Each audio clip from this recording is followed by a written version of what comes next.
Assalamualaikum warahmatullahi wabarakatuh. Di video kali ini kita akan belajar menggunakan e-learning atau cara mengikuti kuliah online menggunakan e-learning berbasis Moodle. Namun jika sebelumnya saya sudah membuat tutorial menggunakan komputer, kali ini kita akan belajar mengikuti kuliah e-learning menggunakan smartphone.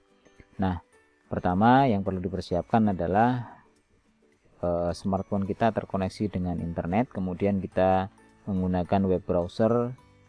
Saya akan contohkan menggunakan Google Chrome. Oke, kemudian kita akses alamat URL dari e-learningnya. Saya menggunakan learning.univet.ac.id. Oke, berikutnya di sini kita bisa mengatur tampilannya, apakah tampilannya standar tampilan browser mobile seperti ini, atau kita bisa merubahnya menjadi ini ya, kita mengklik tanda yang ada di atas nih, di titik 3 ini yang di sudut kanan atas. Oke, sehingga di sini ada pilihan situs desktop ya. Kita akan coba dulu login menggunakan tampilan default ya, mobile seperti ini. Kita klik masuk, kemudian saya akan login menggunakan demo MHS dan passwordnya. Oke, kemudian saya akan klik masuk. Nah, pertama kali masuk kita akan diarahkan ke dashboard e-learning. Nah, di sebelah kanan itu ada satu tombol dengan tanda panah ke kiri warna biru. Kalau kita klik, dia akan menampilkan sebuah bagian layar, di mana di situ kita bisa melihat informasi pengguna online, kemudian kalender, event-event yang akan datang dan sebagainya. Untuk mengembalikannya kita bisa klik tombol warna biru itu kembali. Nah, kemudian kita bisa scroll di bagian dashboard ke bagian bawah. Nah, di sini ada kursus yang baru-baru ini diakses, berarti ini adalah daftar mata kuliah atau pelajaran yang kita akses sebelumnya. Tentunya yang muncul di sini adalah mata kuliah yang kita sebagai pesertanya, atau kita sudah di-enroll ke dalam mata kuliah tersebut oleh dosen pengampu mata kuliahnya. Nah, kita dapat langsung mengakses mata kuliah ini. Misalkan saya akan masuk ke mata kuliah EBD 311 Sistem Multimedia. Biasanya yang muncul di sini itu juga akan muncul di sini juga ya, di sini. Nah, ini ada ya, sama ya antara ini dengan yang di atas ini. Oke, kita klik atau tekan. Nah, kita akan dibawa masuk ke mata kuliahnya. Nah, dengan tampilan ini, maka inilah isi dari mata kuliah Sistem Multimedia. Di sini ada pertemuan 1, ada materinya, kemudian pertemuan 2, ada diskusinya juga selain materinya ya. Kemudian di sini pertemuan 4 ada daftar hadir dan juga materi. Nah, biasanya setiap pertemuan dosen akan menyediakan daftar hadir. Misalkan yang sudah berjalan mungkin tidak ada lagi daftar hadirnya, dan yang jadwalnya hari ini dia akan muncul daftar hadir. Kita bisa klik daftar hadir. Nah, di sini pada saat kita mengklik daftar hadir, oh ya, ini saya sudah mengisi daftar hadir ya, dan statusnya sudah hadir nih. Nah, ini tampilannya agak sedikit susah ya kalau kita menggunakan tampilan default mobile seperti ini. Nah, sekarang kita akan ubah tampilannya menjadi situs desktop dengan cara klik di sini. Kemudian checklist pada situs desktop. Nah, maka tampilannya akan lebih sedikit lebar dan kita bisa zoom kalau misalkan tidak terlihat, kita bisa zoom. Nah, untuk mengisi daftar hadir kita harus sesuai dengan jadwal. Misalkan di situ ada 2 Oktober ya. Kemudian jadwalnya adalah jam 13 sampai jam 14.30. Nah, ini sudah saya isi tadi. Kalau belum diisi dan kita masih masuk dalam jadwal itu, maka di sini akan ada tombol, akan muncul tombol namanya submit attendance. Nah, kita bisa klik, kemudian kita pilih hadir, kemudian simpan, atau kita simpan setelah kita klik checklist ini ya. Kita pilih hadir, kemudian kita bisa simpan dengan tombol yang tersedia. Nah, untuk jadwal yang berikutnya ini juga tidak ada tombolnya karena di sini kita belum masuk ke jadwal kuliahnya. Oke, untuk kembali ke dashboard mata kuliah kita bisa menggunakan ini nih, di sini di atas nih ada SM EBD, itu adalah kode mata kuliahnya. Kita klik. Oke, kita kembali ke dashboardnya seperti ini ya. Untuk melihat materinya kita bisa tinggal klik saja. Misalkan kita mau melihat materi ini, materi fotografi, produk fotografi, klik. Nah, di sini kalau kita menggunakan komputer atau menggunakan laptop, biasanya dia langsung tampil nih file PDF-nya. Tapi kalau kita menggunakan smartphone, karena mungkin library browsernya tidak support dengan PDF, kita harus mendownloadnya. Kita bisa klik. Nah, kemudian biasanya kita akan ditawari aplikasi ini di bawah nih. Ditawari aplikasi untuk membuka file PDF itu. Saya biasa menggunakan Adobe Acrobat. Oke ya, kita bisa buka materinya seperti ini. Oke, kita bisa kembali back saja. Nah, ini kembali ke mata kuliahnya, sorry. Kemudian kita kembali lagi ke dashboard mata kuliahnya. Oke. Nah, untuk diskusi sama ya, kita bisa klik diskusi. Nah, kita tinggal mau buat topik baru atau mau menanggapi diskusi yang sudah ada. Oke, kita kembali lagi ke dashboard. Dan melihat materi sudah, daftar hadir sudah, diskusi juga seperti itu. Nah, itu cara menggunakannya ya. Jadi nggak usah bingung. Ketika tampilannya kok tidak sama, cek aja di sini. Nah, supaya memudahkan, mungkin kalian bisa menggunakan browser yang sama ya. Google Chrome di smartphone-nya. Oke, kita kembalikan ke tampilan defaultnya seperti ini ya. Ini kalau kita klik yang garis 3 ini, nah di sini juga ada menu-menunya. Ini kita mau melihat partisipan atau peserta kelas itu. Nah, ini kawan-kawan kita di kelas itu ya. Kemudian kita mungkin mau melihat di sini ada dashboard lagi ya. Nah, ini ke dashboard e-learningnya. Oke, untuk masuk ke mata kuliahnya lagi, kita bisa scroll aja ke bawah. Ya, scroll ke bawah. Cari ya mata kuliahnya. Mengembalikan ke tampilan situs desktop, kita klik sini. Nah, kita klik oke.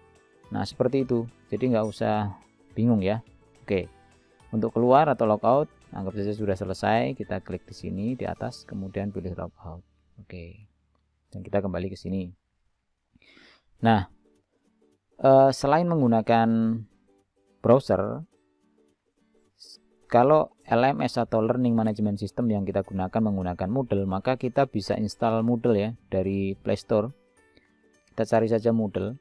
Nah, ini Moodle ya.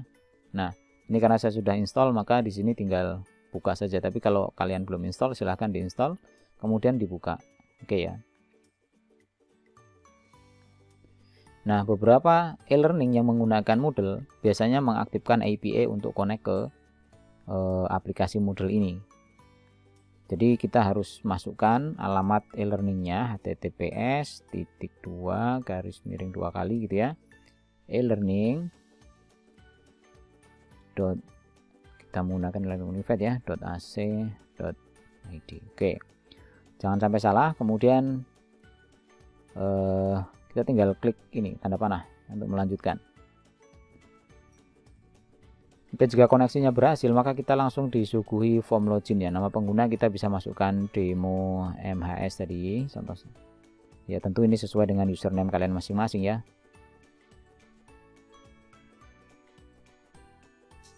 Oke. Kalau sudah, tinggal klik masuk.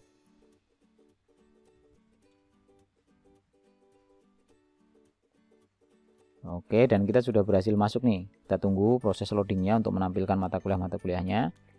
Nah, mata kuliah yang kita sudah berada di dalamnya atau kita sudah di-enroll ke dalam mata kuliah tersebut, maka akan muncul di sini di bagian dashboard ya. Kita akan muncul di sini.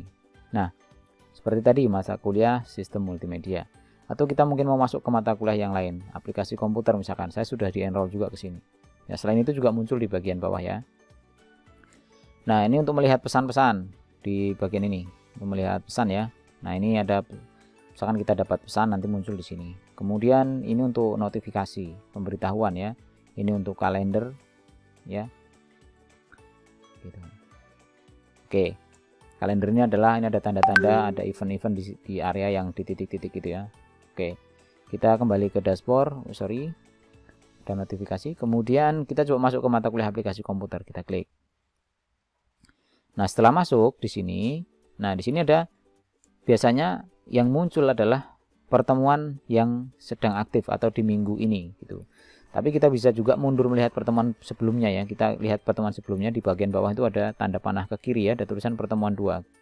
Nah, ini pertemuan 2, ini pertemuan 1. Nah, misalkan ada materi nih pertemuan 1 PDF yang pengenalan ini. Kita klik. Nah, di sini juga sama, tidak langsung tampil tapi kita harus klik buka ini untuk menampilkan PDF-nya. Nah, kita sama ya menggunakan Adobe Acrobat juga kalau sama dengan browser tadi ya. Kecuali kalau di laptop dia bisa tampil langsung. Oke, kita kembali. Nah, kalau dia video yang di embed dari YouTube biasanya bisa langsung kita play. Nah, gini. Oke ya, seperti itu. Jadi kita langsung bisa belajar dari sini nih. Oke. Berikutnya kita mau maju lagi ke pertemuan 2 misalkan. Ini tombol di bawahnya ini ada ya, aktif ya. Nah, gini. Oke. Kalau untuk daftar hadir, nah daftar hadir ini karena ini adalah plugin tambahan, jadi tidak bisa dibuka dari aplikasi ini. Jadi kita kalau klik itu juga akan diarahkan ke browser ya, sama seperti tutorial sebelumnya. Jadi nanti kita bisa buka di Google Chrome ya. Untuk melihat daftar peserta kita bisa klik di sini. Oke. Nah, ini adalah teman-teman kita di mata kuliah aplikasi komputer. Oke. Berikutnya. Jadi sebenarnya kebetulan ini di isi kelasnya baru ada materi, daftar hadir, dan diskusi ya. Jadi nanti kalau misalkan ada tugas ya kita tinggal klik saja di bagian tugasnya itu, tinggal ikuti perintahnya.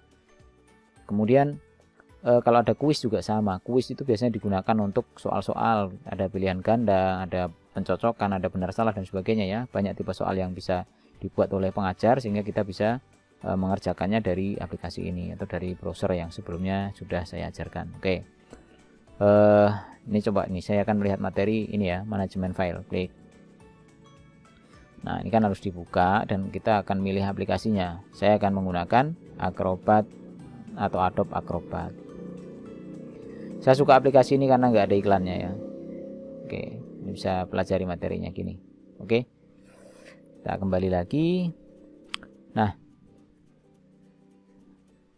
ini kita hanya bisa kembali ya, kita nggak bisa lihat pertemuan berikutnya karena pengajar belum mengaktifkan di pertemuan berikutnya. Jadi kita harus menunggu sampai jadwalnya gitu. Oke, kita bisa lihat nih indeks kursusnya di sini. Nah, ini kan kelihatan ya. Ini adalah pertemuan 1, 2, 3-nya ya. Nah, ini 4, 5-nya masih terkunci semua nih. Karena menunggu jadwal kuliahnya. Kita bisa tutup. Oke, nah kalau kita sudah masuk ke aplikasi ini, kemudian kita keluar gitu, kita back saja gini, atau kita keluarnya ya seperti inilah, kita keluar. Oke, kita tutup semua aplikasi. Nah, ketika kita buka Moodle lagi, Moodle, oke, maka biasanya kita langsung dibawa ke dashboardnya, jadi kita nggak perlu login lagi. Nah, berbeda ketika kita menggunakan browser ya, maka kita harus login lagi. Nah, jadi ini cukup memudahkan teman-teman ya. Namun dengan kemudahan ini biasanya kita akan terlena karena kita nggak perlu login tiap hari ya. Sehingga pada saat nanti misalkan tiba-tiba kita nggak pakai aplikasi ini kemudian mau pakai browser, itu biasanya sering lupa password gitu ya. Karena kalau kita lama nggak login dengan password kita yang kita gunakan nih, biasanya ini kita akan lupa. Termasuk juga saat mengisi daftar hadir, karena ini nggak bisa dari aplikasi ini. Kita harus menuju ke browser nih, daftar hadir nih ya. Nah ini, gitu ya. Peringatannya kita harus dibawa ke browser ini nanti. Oke, gitu. Ya, jadi silahkan teman-teman pilih nih mau pakai komputer, browser, itu tentu rekomendasi saya karena tampilannya juga luas. Kemudian kita cukup enak kalau menggunakan komputer ya. Tapi kalau menggunakan aplikasi ini ya tentu ada keterbatasan seperti tampilan yang sempit. Ya, kemudian seperti tadi fitur untuk membuka PDF langsung kita harus pakai aplikasi ya gitu ya, kita harus download dulu gitu. Oke, saya rasa itu teman-teman. Dan kalau kita menggunakan aplikasi ini terus kita mau logout, kita bisa klik nih titik 3 yang di kanan bawah nih. Nah, tekan itu. Kemudian sebentar, kemana ya, kok nggak ada nih di pengaturan aplikasi? Nggak ada juga logoutnya. Coba kita ke dashboard dulu, klik titik 3 ini. Kok nggak ada. Ternyata dari sini teman-teman. Kita bisa dari sini. Nah, di sini ada tombol keluar nih. Ada tombol keluar ya. kita tombol keluar, kita tinggal keluar. Nah, tapi di sini masih tersimpan. Jadi kita kalau mau login nanti tinggal klik aja di sini gitu. Kita tinggal masukkan passwordnya gitu. Ya. Oke, terima kasih sudah menyaksikan ini. Mudah-mudahan ada manfaatnya sharing sedikit ini dan memudahkan teman-teman semua yang mengikuti kuliah online menggunakan learning management system yang berbasis Moodle di kampusnya masing-masing ya. Oke, itu saja. Terima kasih. Assalamualaikum warahmatullahi wabarakatuh.